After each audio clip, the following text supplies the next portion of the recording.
Did you ever have the experience of giving someone a gift or perhaps helping them with a special project, and they were so incredibly grateful that it filled your heart with such joy and happiness?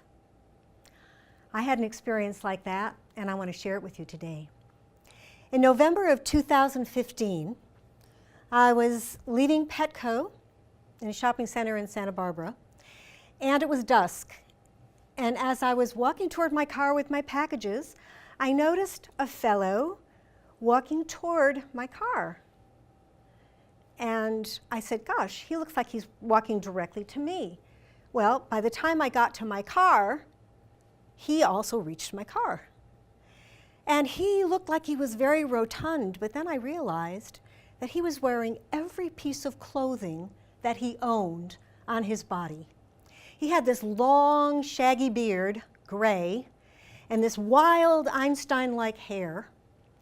And beneath these very bushy gray eyebrows, I saw these twinkling little beady lights. And he looked at me and he said, "Ma'am, can you spare $1?" And I hesitated for a moment. I had one foot on the door, in the door jamb, and I stopped for a moment and then I said, "You know what? If there's $1 in my wallet, it's yours." And he got all excited and he rubbed his hands together and he was really, really anticipating this $1. So I looked in my wallet and I did not have $1. I had a $10 bill. And then I heard a voice in my head say, "Give him the 10. And so I looked up at him and I said, "I'm so sorry, I don't have a 1. And his shoulders slumped and his face fell. And then I said, "But I do have a 10, would that do?" Well, he was so excited. He clapped his hands, he did this little jig in the parking lot, and he goes, "Oh, thank you." He said, "That's dinner and breakfast." And we high-fived in the air, and he turned around and he shuffled off, cherishing his $10 bill. And I got in my car, and I felt like my heart was going to pop out of my chest. Tears poured down my cheeks, and I felt so much joy that I had brought happiness to this man with $10. And then I recalled a line from one of my favorite bodies of work that I've studied called The Course in Miracles. I don't know if any of you have heard of The Course in Miracles, but here's the line: "The having is in the giving." And I went, yeah, that's the meaning of that phrase now. So there's a sequel to this story. About 2 weeks later, this was right before Christmas now, I met Petco again, interestingly enough. And I'm in the line, ready to cash out, and I noticed out the front door of Petco, through the glass windows, a woman who had a huge shopping cart, and it was piled with all of her belongings, what looked like all of her belongings. And I just noticed her, and then I noticed that she was coming into the store. And as I reached the cashier, and he added up my items, he said, "That will be $19.95, ma'am." So I looked into my purse, and I reached for my wallet, and my wallet was not in my purse. And I looked up at the cashier and I said, "I don't have my wallet with me. I'm sorry, I can't pay you."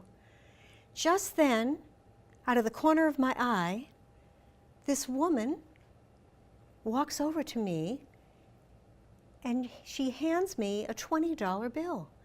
And she said, "Here, please take this."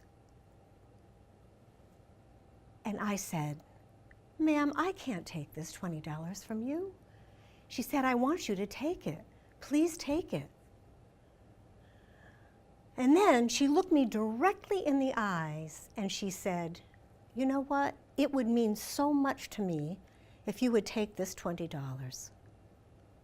So I thought of how I felt when I helped that man a few weeks before, how joyful I felt. And I thought, why would I deny her that joy? So I took the $20 and I paid my bill. She left. And as soon as I paid my bill and I left the store, I looked for her. And you know what? She had vanished. She was nowhere in sight. And she had this big, huge shopping cart. How could she have disappeared? So I got in my car and I drove up around the streets to see perhaps if somehow she was there, and she was not. And I thought, I bet she was an angel. And this was an opportunity for me to return the favor, so to speak. So, I want all of you in the audience right now to think of someone that you can help. Think of someone that really needs your help or needs something that you can buy for them that would make them so happy. So I want you to think of that person, and then I want you to close your eyes for just a few seconds. And I want you to imagine that you're helping that person. And I want you to see their response. And I want you to see them filled with joy and happiness. And now I ask you, how do you feel? And I would say you probably feel joy and happiness as well. Is this true? Yes. You know why? Because the having is in the giving.